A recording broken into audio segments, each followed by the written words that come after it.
If you think schools are stupid and money is more important, you're probably right and stupid as well. It's stupid to think schools are stupid because knowledge is what makes you less stupid, and the less stupid you are, the less you get manipulated by smarter and evil people.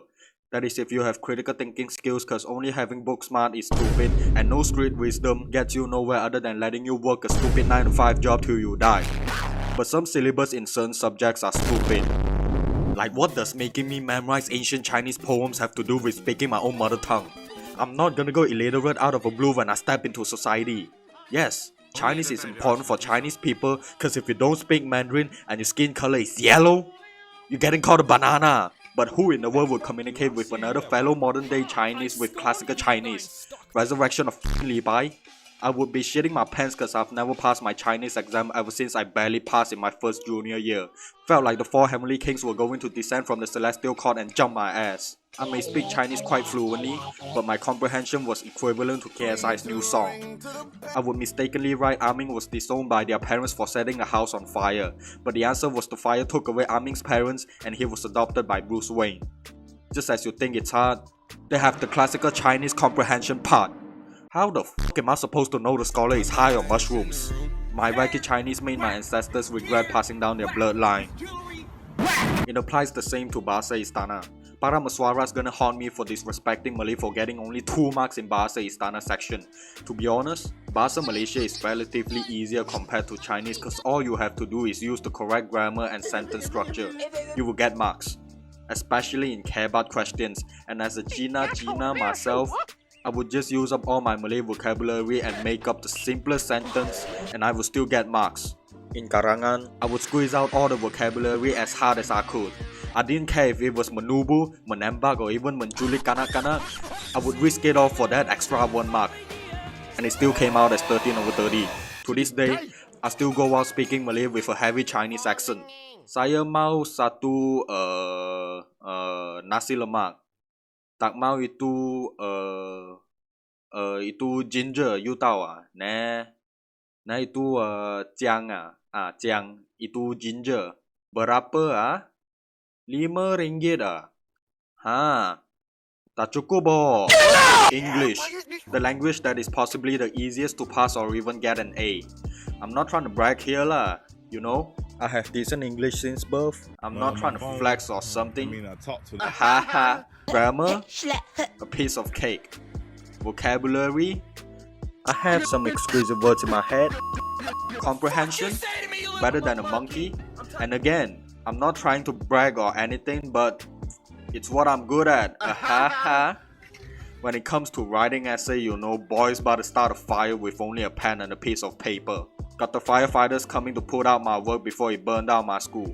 And I tried burning down my primary school by burning the curtain first with a match. I swear to God, I'll kill all of you if you're trying to tell the cops. Not trying to brag, but that's a story for another day. Anyways, I still can't forget that one English teacher from my high school who has always thought highly of me. He gave the class a topic for a narrative essay. If I could remember it correctly, I think the topic was a beacon of hope. And I love writing narrative essays. Plus my favorite game at the time was Ghost of Tsushima. So I wrote the story based on the story idea. He thought I had promising potential and recommended me to sign up for the school academic award with the essay, and so I did. At the end of the year, I was clenching my ass in the seat in the auditorium hall thinking I wouldn't win the award. Like a blessing from the Lord. The high distinction award was in my very own palm. It was the first time I felt a sense of accomplishment. My boy beside me who was competing against me curled his body and cried. Thank you, Mr. Nagan. You're one of the best teachers I've ever had. And I'm not trying to flex with my good teacher lah, but Okay, what's next? Maths.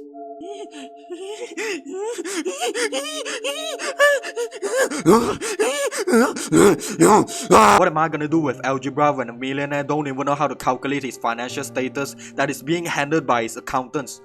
Oh my god, you don't understand how much I hate math. No one would believe me when I say I would stick a bottle of lactose yogurt drink up into Isaac Newton's and Gottfried Wilhelm Leibniz's ass for inventing calculus. The number of insufferable classes being taught by a maths genius who didn't even go by the book, instead just came up with his own formula and almost made everyone in the class fail. The number of times my anger couldn't hold myself as I realized how simple the formulas are when I had to spend more money to attend tuition class when I've already paid a considerable amount of money to go to school cause I studied in Chinese independent school, and now everyone thinks people from there are degenerate rich brats and nerds when in actuality I'm average at everything.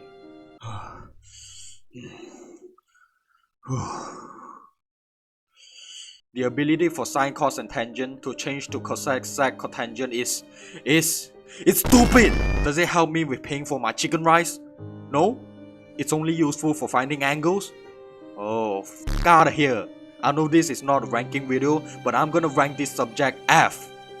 F! Science. Maths and science go together, but it's a lot more fun than maths. You know you're about to have a field trip when your science teacher brings you to the lab, dissecting a frog to look inside of his anatomy and digging out their internal organs just to throw them to your friends and scare the shit out of them. The memory is priceless. The frog be looking down, thinking he died for the purpose of getting its internal organs played like some toys before disposing the entire lifeless body to the trash can. It's all fun and games until you see one of your classmates gets aroused by the dissection. Nah bruh, call the cops. Cause that motherfucker has a Jeffrey Dahmer mindset. You know what's more fun? When you get to become one of the greatest chemists in the class trying to make math and end up nearly burning down the lab. And SPM science isn't that hard. All you have to do is search up the topics on YouTube and watch an Indian guy talk about the topic at 2 times the normal speed. It also works on maths too. I'll guarantee you will get at least a B even when you have never listened or slept through the entire class. Another subject that you can also use the method on is Sejarah.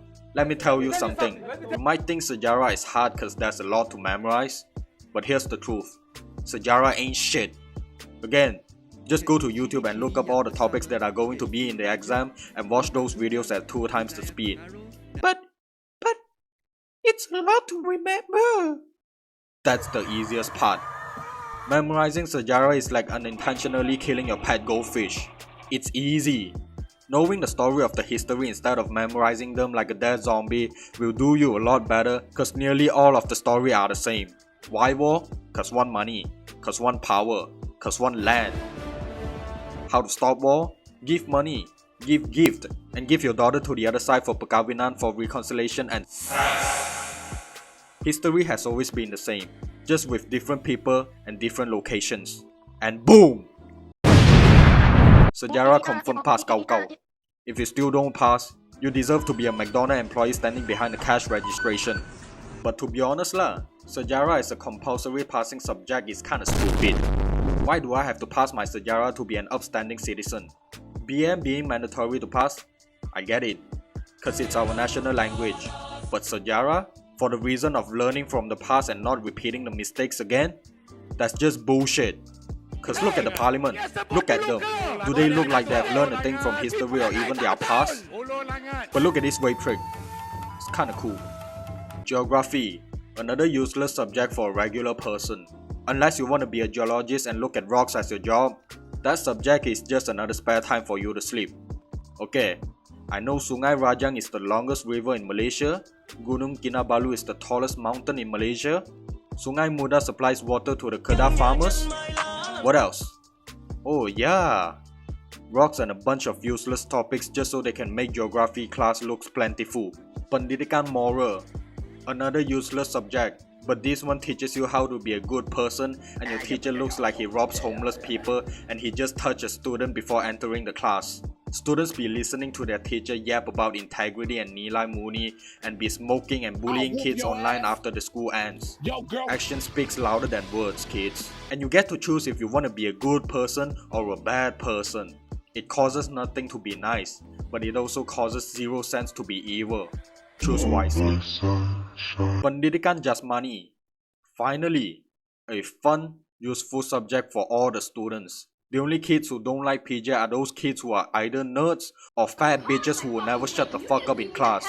If you ever hear them complaining about PJ being tiring and a waste of time, their heads and use them as bola sepak, their arms and use them to play badminton, pull out their tie them into a long centipede and do rope skipping. Abstract those fat bitches fat and utilize them as a soap ingredient.